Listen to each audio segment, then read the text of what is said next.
Alright folks, well that does it for the 10 matches with Flareon EX. And let's take a look at the ladder and see how far we made it. Again, we started in the Greninja tier. We got 5 wins and got up to Corviknight. Just one more win would have gotten us to Tyranitar, so we were close. But the last 2 matches just really did not go my way. So we'll take a look at the stats and see which decks I beat and which ones beat me.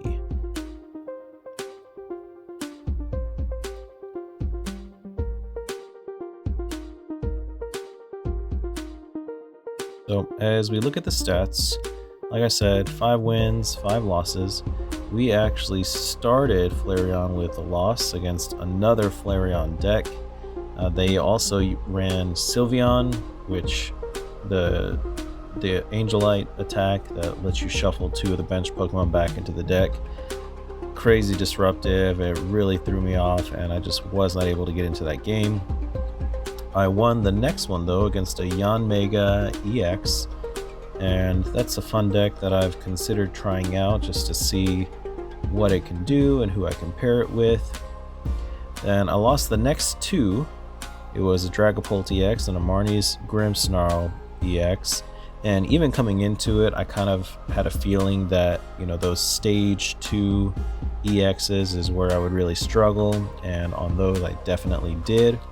But after losing those 2 matches, I went on a bit of a win streak. I beat Jellicent EX twice, Hopzacian EX, and probably the best one that I've had with this deck was against the Charizard EX, was actually able to knock out multiple Charizard EX.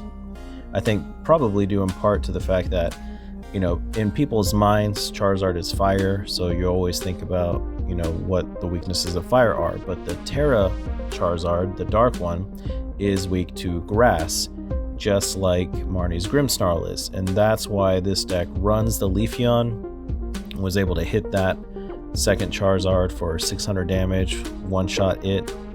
But then for my last 2 matches with the Flareon, the Espathra just completely bricked. Terrible hand, terrible draws. I could literally do nothing. And then the last one, the Gholdengo, again started with a bad hand and I just never could get back into it. There's probably 1 or 2 more decisions I could have done to try do a little bit better. And also I think the game glitched out on me. Like it said I could only end my turn even though I hadn't played a supporter. So I don't know if there was some card effect in play that I wasn't aware of, or if the game really did just glitch. But I should have gone ahead and tried my supporter. It would have only bought me another turn. You know, Crispin attaching energy to the Terapagos and get a knockout on the Gholdengo, but he would have just come back and knocked me out the next turn anyway.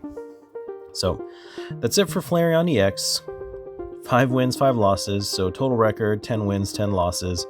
We're at 20 matches in and a win rate of exactly 50%. And the next deck is going to be Marnie's Grimmsnarl. And I have this deck. I've played it briefly. I didn't do it enough though, and I didn't realize how prevalent it would be. So we'll see if I need to tweak the one I've got or if what I have is good to go and we'll see if we can get a winning rate.